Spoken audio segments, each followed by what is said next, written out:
స్తోత్రం ఈ చిన్న సాక్ష్యం దేవుడు ఇంకొకటి ఏంటంటే మళ్ళీ అందులోనే వెలాజీ వచ్చింది. పిల్లగాళ్ళ దగ్గర ఉందని 10 రోజులు పోయిన వండుకోవటానికి ఓపిక రావట్లా. నేను వండుకోలేని పిల్లగాళ్ళ కాడికి పోతే ఆడేందో నీళ్లు పడకనో ఏమో ఎలాజీలు వచ్చింది.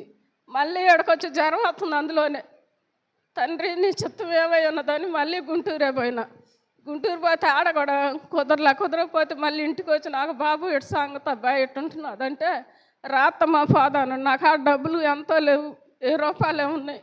1000 రూపాయలు తీసుకొని పోయిన తర్వాత మా చిన్న అబ్బాయికి ఫోన్ చేసి ఒక 2000 కొట్టాయా అంటే కొట్టిండు. పెద్దోడు నాకు 2000 అంటే నాకు ఆడిప్పుడు లేవు అమ్మా అన్నాడు.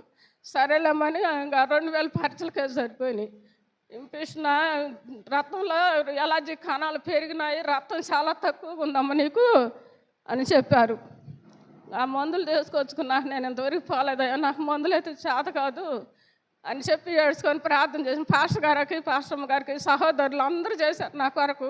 తెల్లారుజాము ప్రార్థనలు అందరూ చేస్తున్నాడు. నాకు అయితే ఎలర్జీ కూడా తగ్గిపోయింది, ఏమీ లేదు, అంత బాగానే ఉంది దేవుని కృపను బట్టి. దేవుడి చిన్న సాక్ష్యం దేవుడు జీవించును గాక.